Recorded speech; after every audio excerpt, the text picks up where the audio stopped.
গরিব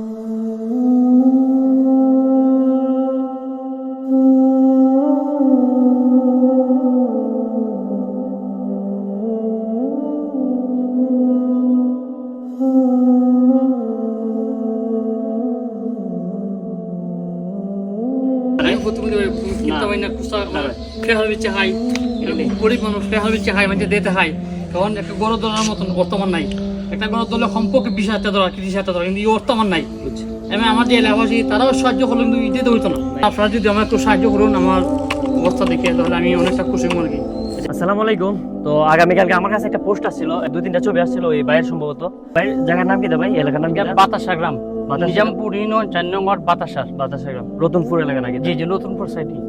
আপনি এটা ফেসবুকে পোস্ট করছিলেন? ফেসবুকে এবং আমার ব্যক্তিগত যে মানে কি বিষয়ে পোস্ট করছিলেন এটা? গড় মেরামতের জন্য। আমি খুব অসহায় মানুষ, আমি হবিগঞ্জের সম্পদপত্র বিক্রি করি। জি।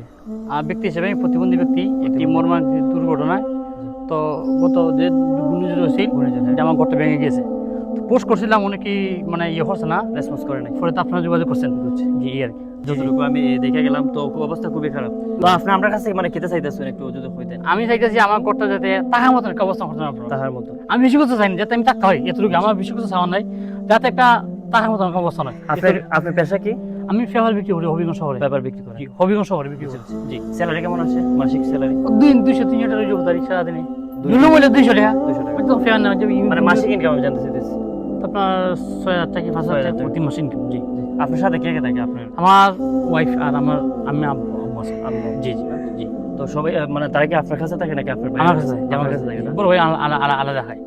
হ্যাঁ আলাদা, আপনি থাকেন? জি জি জি, এই ঘরটা নিয়ে। জি। তো আপনার এই যে শারীরিক অবস্থা দেখতেছি মানে সম্ভবত পায়ে একটা সমস্যা। এটা মোটরসাইকেল অ্যাক্সিডেন্ট 2007 সালে। জি।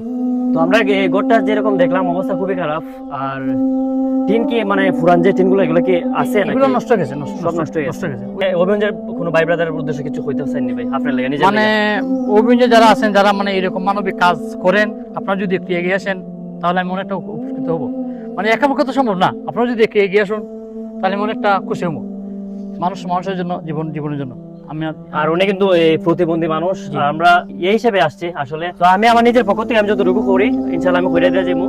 আর চাইমু যে বাসাটা মানে এই কয়েকদিনের ভিতরে যাতে মানে কমপ্লিট করে দেওয়া যায় আর কি। ভালো থাকবেন সবাই, আসসালামু আলাইকুম।